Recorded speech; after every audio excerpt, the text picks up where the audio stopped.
Hello everybody, welcome to your this channel. तो आज हम रीडिंग जो है वो स्टार्ट करने वाले हैं कि लोग आपके बारे में क्या सोच रहे हैं या क्या उनके माइंड में चलता है जब वो आपको देखते हैं। तो मैंने पहले से ही कुछ कार्ड शफल कर दिए हैं, तो स्टार्ट करते हैं वीडियो को और देखते हैं कि क्या सोचते हैं आपके बारे में। आप तब तक सोच लो जो भी लोगों के बारे में आप सोचना चाहते हो कि वो आपके लिए क्या सोच रहे हैं, ठीक है।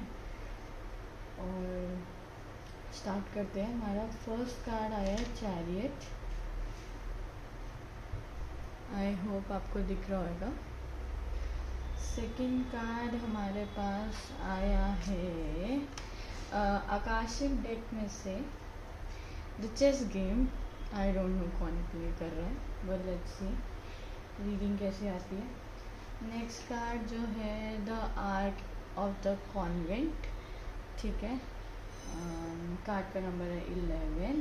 पहले कार्ड का नंबर है 3 ऑफ कीज। नेक्स्ट है 8 of Scrolls, path unknown. I hope दिख रहा है कार्ड, जिसके अंदर 3 पाथ भी बने हुए हैं। ये जब हम डिस्कस करेंगे तब देखते हैं। नेक्स्ट कार्ड है हमारा बैलेंस का। So let's see. और कार्ड मैं ऐसे अरेंज कर देती हूँ कि आपको दिख जाए, ठीक है। नेक्स्ट कार्ड है आपका 6 of roses and the last card is 6 of roses. Card का नाम है द वॉर ऑफ रोजेस।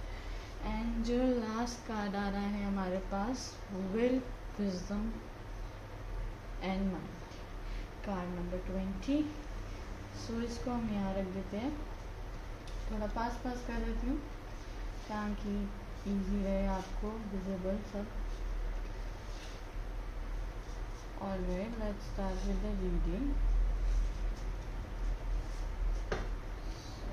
अगर आपके माइंड में कंफ्यूजन चल रही है और समझ नहीं आ रहा है कि यार लोग क्या सोच रहे हैं, या किसी ऐसी सिचुएशन में जाते हो या बार बार ऐसी जगह पे जाते हो जहाँ आप समझ नहीं पा रहे हो कि लोग क्या सोच रहे हैं, और अगर यही सिचुएशन आपके साथ चल रही है और ऐसा लग रहा है कोई आपके साथ गेम्स खेल रहा है, लाइक चेस की गेम खेल रहे हैं, कोई भी गेम खेल रहा है, chess game literally chess game भी हो सकती है, या वैसे भी आपको लग सकता है कि कोई आपके साथ कोई गेम खेलने की कोशिश कर रहा है।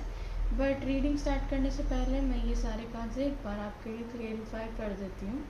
सो चैरियट को हम क्लेरिफाई कर देते हैं कि क्या कार्ड आता है, फिर हम रीडिंग स्टार्ट करेंगे। 7 of wands. Let's clarify 3 of keys which is came for you, the moon, okay. And let's clarify the arc of the convent, 6 of pentacles, which is again a balancing card for you, okay.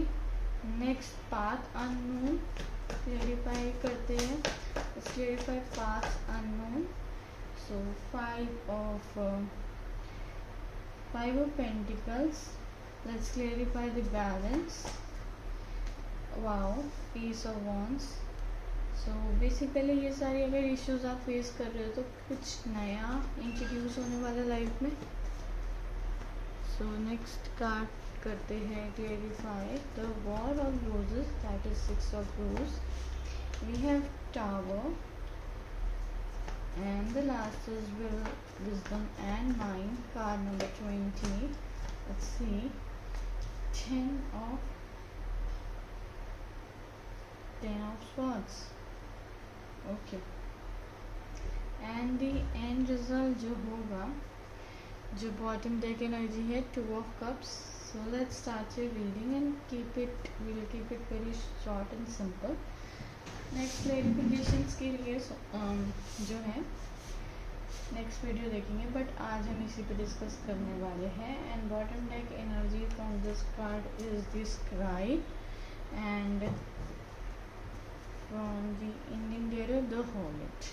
सो ये 3 cards भी मैं रख लेती हूँ and फिर reading start करते हैं। These are the bottom line energies.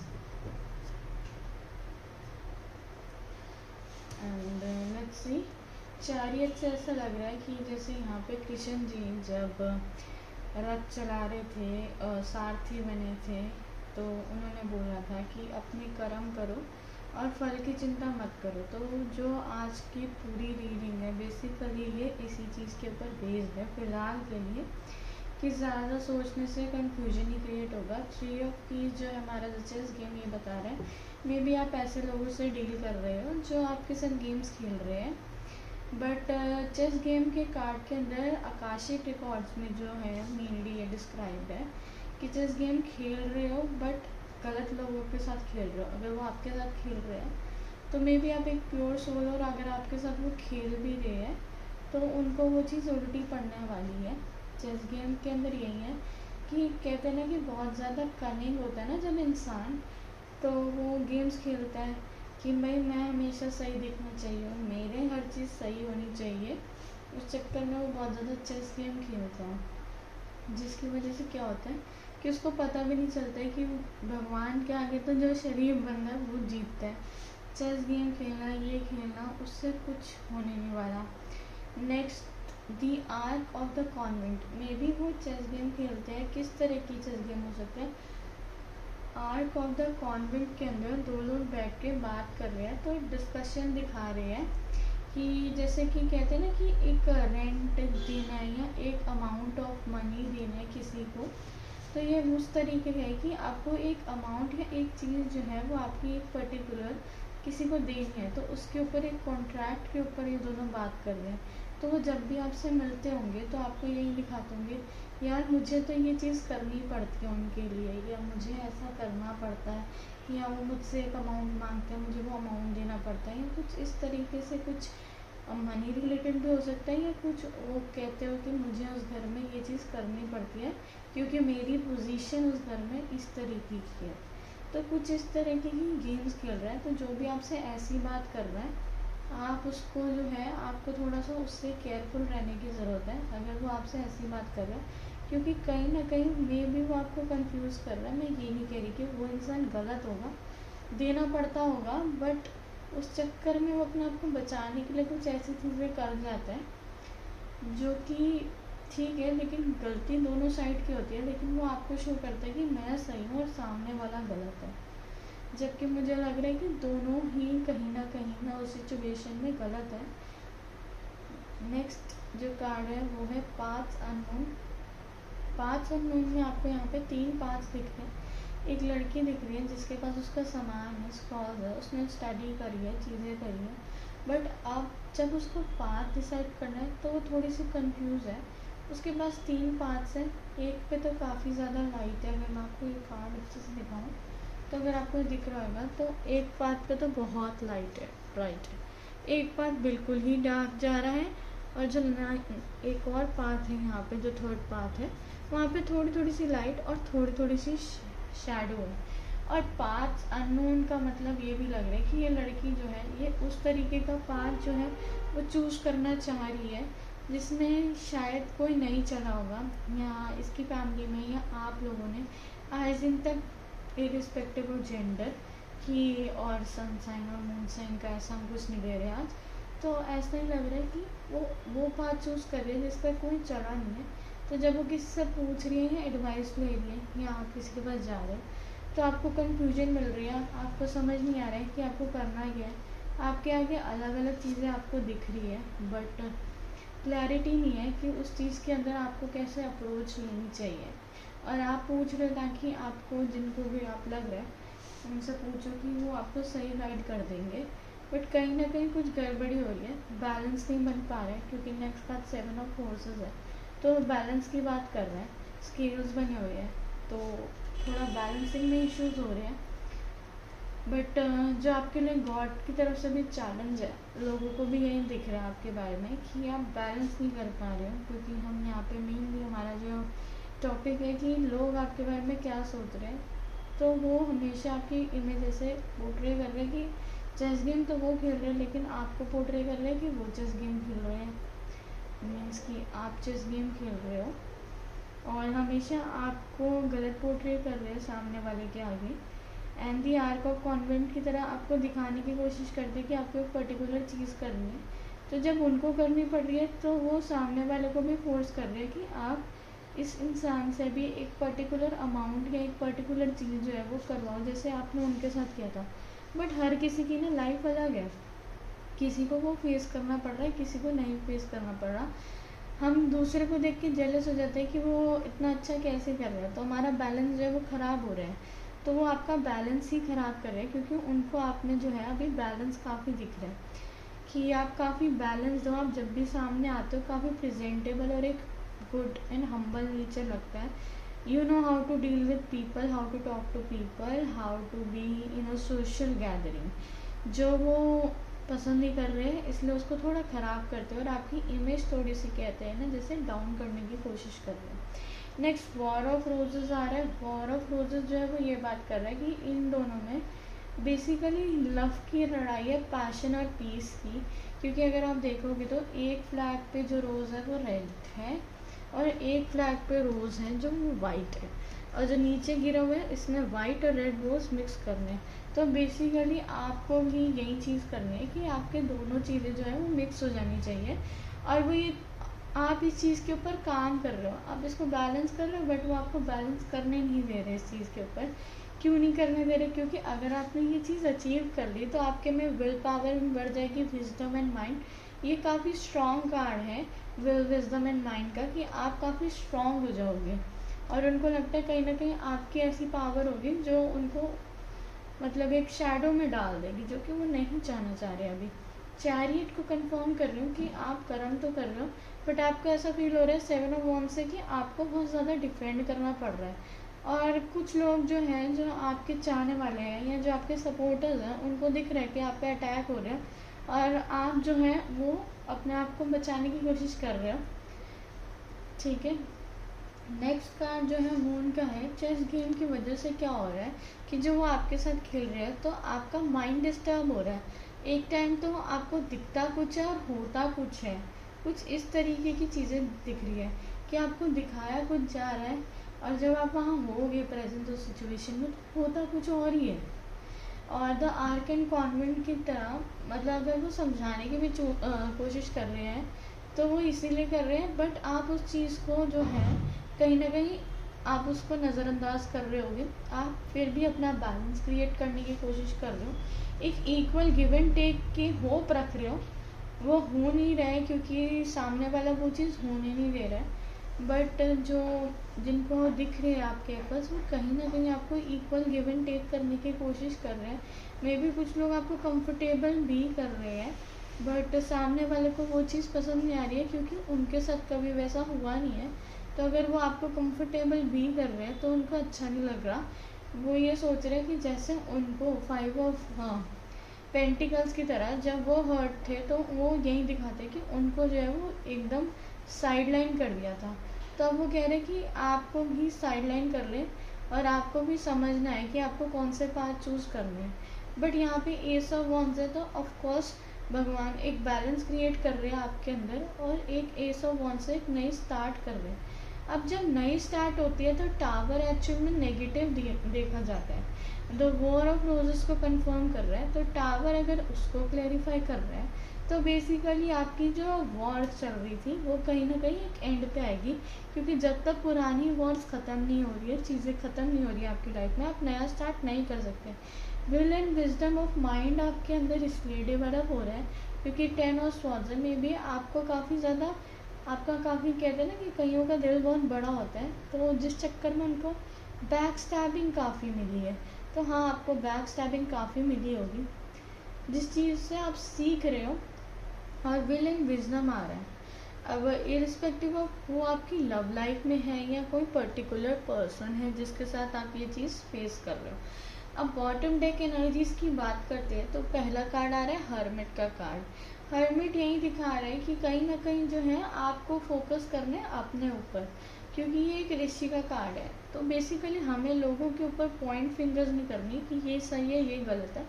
हमें अपना वर्क करना है, चाहे हमारे साथ वो गलत भी कर रहा है। अभी मुझे ये भी लग रहा है कि कोई आपके साथ कुछ भी कर रहा है, कुछ भी दिखा रहा है, फिर भी आप उस सिचुएशन में एक स्टेबल माइंड से करेक्ट चीज़ें ही कर रहे हो। अगर इक्वल गिव एंड टेक की बात है तो हाँ, आप वो चीज़ कर रहे हो, अपनी तरफ से मेहनत कर रहे हो। मे भी अभी उनको दिख नहीं रही है कुछ लोगों को, कुछ आपकी लाइफ में ऐसे भी लोग हैं जो नहीं चाहते आपकी ये चीज़ दिखे, तो आपको थोड़ा सा वेट करो, पेशेंस रखो, टाइम के साथ सब ठीक हो जाएगा, बट कोई भी गलत स्टेप आपको इस टाइम पे नहीं लेना है। नेक्स्ट आपका कार्ड है स्क्राइब का। तो स्क्राइब जो है बेसिकली ये एक लाइब्रेरी में बैठ के रिसर्च कर रहा है। तो आप इस टाइम इतना सिचुएशन से मतलब मैं कहूँगी कि इरिटेटेड से या एजिटेटेड से फील कर रहे हो कि आप इस टाइम पे क्या कर रहे हो कि इतना इरिटेशन एजिटेशन की वजह से आप मे बी एस्ट्रोलॉजी की या टैरो रीडिंग की बहुत सारे वीडियोस देख रहे हो अपनी सिचुएशन को क्लियर करने के लिए कि आपको करना क्या चाहिए। 2 ऑफ कप्स है, आपको अपनी लाइफ में पीस चाहिए, मे बी आपके पार्टनर के साथ या जिससे भी आप डील कर रहे हो। अब ज़रूरी नहीं है ये लव हो, मे बी कोई ऐसा और भी पर्सन हो जिससे आप वो चीज़ मेंटेन करना चाह रहे हो, बट ये है कि दोनों तरफ से मेंटेन हो तो आपको है कि वो भी अपना कप दे तभी आप दो। It should be equal give and take, but अभी वो हो नहीं पा रहा है। तो लेट्स सी एडवाइस क्या है। ये सिचुएशन अगर आपसे रेजोनेट कर रही है तो लेट्स सी क्या एडवाइस है आपके लिए। Will take one advice from this star gazing and one more music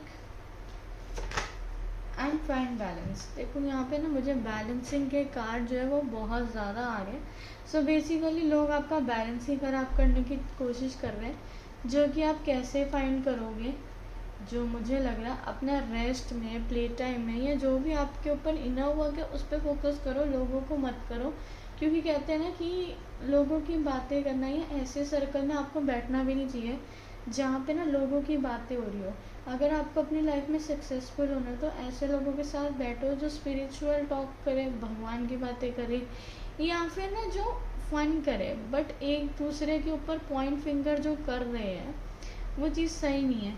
कई लोग उस चीज़ को छुपा लेते हैं और कई काफ़ी ज़्यादा हाईलाइट करते हैं। तो अगर वो हाईलाइट कर रहे हैं तो कभी अपनी गलती नहीं बताएंगे, जिसकी वजह से आप बैलेंस नहीं कर पाओगे सिचुएशन में। नेक्स्ट कार्ड आ रहा है अपने माइंड को शांत करने के लिए आपको म्यूज़िक सुनना चाहिए। एंड उससे नेक्स्ट कार्ड आ रहा है स्टार गेजिंग का। तो कभी कभी गेजिंग का मतलब क्या है, स्टार्स को देखना। आपको समझ नहीं आ रहा है क्या सिचुएशन है, मून की एनर्जीज भी दिख रही है, तो थोड़ा सा स्टार्स को देखो, नाइट में जाओ और अपनी बालकनी या फिर कहीं से भी थोड़ा नाइट स्काई को वॉच करो, थोड़ी देर वहाँ बैठ जाओ, यू विल फील बेटर। ठीक है। और लास्ट बॉटम डेक एनर्जी इसके अंदर आ रही है लॉस्ट एंड फाउंड। हो सकता है आपको फील हो रहा हो कि आपने इतनी अच्छी अपॉर्चुनिटी आई बट बेसिकली आपने उसको छोड़ दिया और आपको कुछ और चूज़ करना पड़ गया। तो आपको लग रहा है कि आपने एक अच्छी अपॉर्चुनिटी छोड़ी है, जो कि मुझे सही नहीं लग रहा। अगर कोई आपकी लाइफ से चीज़ जा रही है और कुछ आया है तो वो डेस्टिनी में ही था कि वही आना है, और जो भी आपकी लाइफ में आ रहा है that is meant for you, वो आप ही के लिए था, इसीलिए आया है। तो आप उसके ऊपर अभी डाउट मत करो, खुद पे सेल्फ डाउट मत करो। आप बहुत ज़्यादा पावरफुल हो, इसीलिए आपके साथ ये थोड़ी गेम्स खेल रहे हैं लोग। और let's see more cards from this 1 2 and that's 3. You need to have fresh ideas.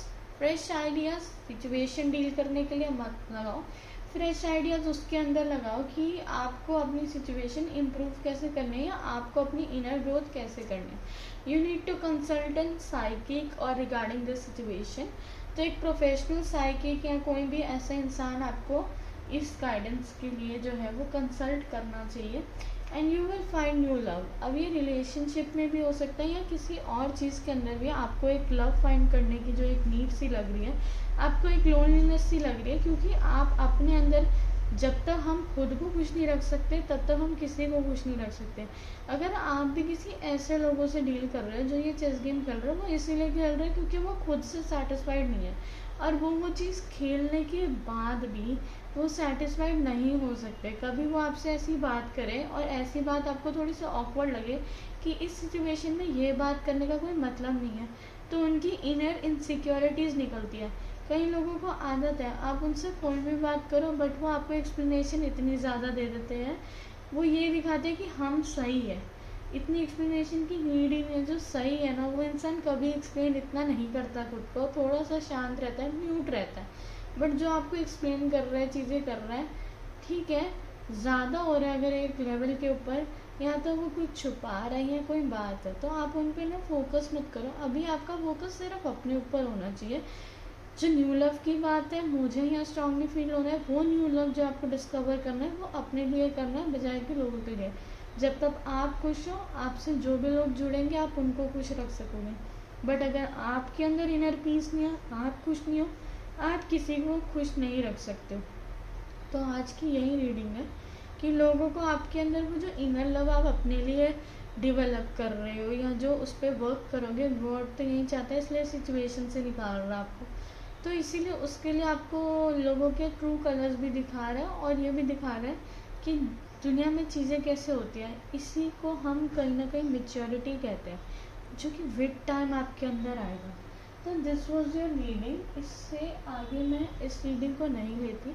Music का कार्ड आ रहा है, तो म्यूज़िक से आप कोई भी म्यूज़िक जो आपको पसंद हो आप वो सुनो, और थोड़ा सैड जैसा भी आपको फील हो वैसा सुन सकते हो, बट ज़्यादा सैड भी मत सुनना।